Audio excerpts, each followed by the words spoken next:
2 officers, 10 bullets, an unarmed American citizen on the ground, and the Secretary of Homeland Security calls it counter-terrorism. What happened in Minnesota should shake every single one of us. Mr. President. I recognize the senator from Vermont. First, I want to acknowledge my colleagues from Minnesota, Senator Smith and Senator Klobuchar. You have conveyed to us the deep pain and anguish that you feel and that every Minnesotan feels about the shocking shootings that occurred in your state. And this follows on tragedies that occurred before this. And the pain of your community is the pain of this United States Senate. And my deep appreciation, and I know I express that on behalf of all of my colleagues, for you putting this in a human, real perspective. Thank you very much. Second, this is shocking. 2 people got shot for no reason. Absolutely no reason. Renee Good, a 37-year-old mom, 3 kids. She was protesting. That officer walked from the back of her car to the side of her car to the front of her car. He shot through the front windshield and then moved to the side and shot 2 shots in the driver's side window. That's what happened. And then Alex Pretti, who was out with his cell phone camera observing what was going on and was shocked, I'm sure, to see that an ICE agent was pushing a woman into the snowbank, and he came over to try to get between them. There was a scuffle. He was in total subjugation by the officers who had him on the ground. He was disarmed, never using, by the way, or even threatening to use the gun that he had legally in his possession. And ICE officers, 2 of them, shot him 10 times. 10 times. That's what happened. And why aren't we all just totally shocked? That's not acceptable. And then, that is all done with the authority of the state, with no restraint. And then, the Secretary of Homeland Security, who's responsible for the training and the discipline and the mission, blows this off and says these 2 people were domestic terrorists. No accountability, no expression of sadness, no expression of remorse. How is this acceptable to any one of us here? How is that acceptable? And yet what we're hearing when we are saying, let's look into this, let's get some reforms in place that allow our citizens to feel safe, for there to be accountability, we're being told it's too complicated because we've already got a bill and we'll have to divide it. And that means procedural hassles. That means, oh, the House will have to come back. Are we serious? That's called doing your job. It's called accountability. It's called taking responsibility. I want to pay tribute to the people of Minnesota. We're actually having a discussion about inconveniencing House members because they've got to get on a plane and come back if we act to do something that every American knows we should do. Pass the bipartisan bills where we've got 5 bills done and take on the burden of responsibility that we have as the United States Senate to put reforms in an agency that needs reform. And folks in Minnesota, it's 20 degrees below zero. They're out in the streets. They're out protesting peacefully. They're out providing coffee and cocoa and some warm soup to each other so they can get through this. Why are they doing it?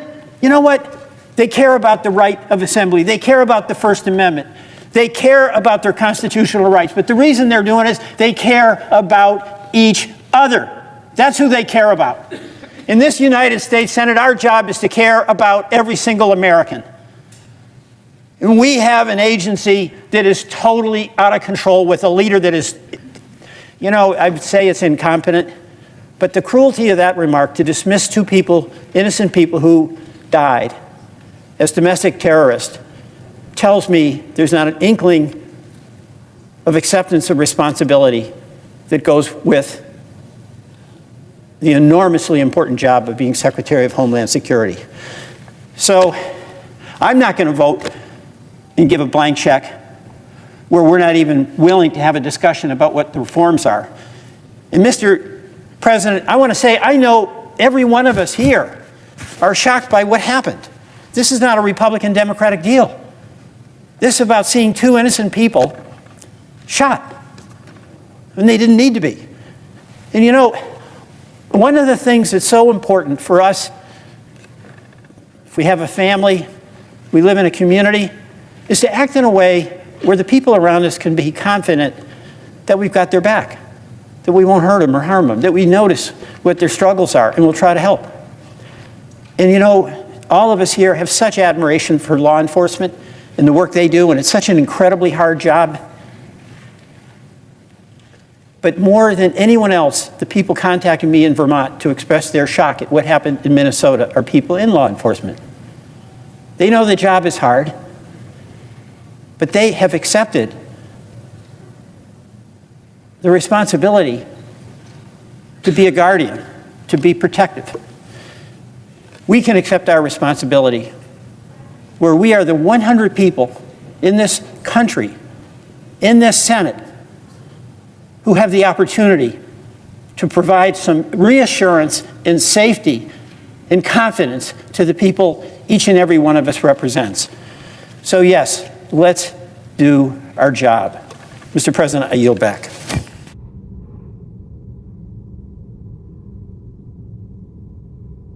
What Senator Peter Welch did on the Senate floor was what accountability is supposed to look like. He didn't hedge. He didn't sanitize the facts. He told the country exactly what happened. Alex Pretti, a U.S. citizen, an ICU nurse who spent his life caring for others, was on the ground, disarmed, restrained, never threatening anyone, and 2 ICE officers shot him 10 times. 10! That's not a split-second mistake. That's a decision. Before him, Renee Good, a mother of 3, was shot in her car while protesting. Not fleeing, not attacking. Shot through a windshield. Shot again at the driver's side. 2 Americans dead. No justification that survives even the most generous scrutiny. And then came the part that enraged Welch. The response from Kristi Noem. No remorse, no acknowledgement of failure, no recognition of loss. Instead, the dead were labeled domestic terrorists. That single word does enormous damage. It strips victims of their humanity. It tells federal agents they'll be protected no matter what. And it tells the public not to trust their own eyes. Welch made something else painfully clear. Accountability is being delayed not because it's impossible, but because it's inconvenient. Senate leadership is worrying about plane tickets and scheduling conflicts, while Minnesotans are standing in sub-zero temperatures, peacefully protesting, bringing coffee and food to one another, demanding answers. Regular people are doing their civic duty while the federal government drags its feet. This wasn't an anti-law enforcement speech. In fact, Welch pointed out that many of the most disturbed voices calling his office were from law enforcement officers themselves, people who understand that their job is to protect life, not extinguish it. The profession depends on trust, and unchecked violence shatters that trust for everyone. The core message couldn't be clearer.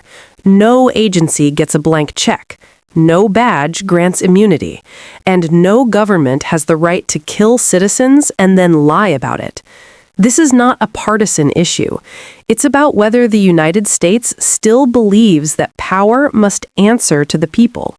If the Senate refuses to act now, refuses to reform, to investigate, to impose real guardrails, then it is choosing silence over justice. And silence, in moments like this, is complicity.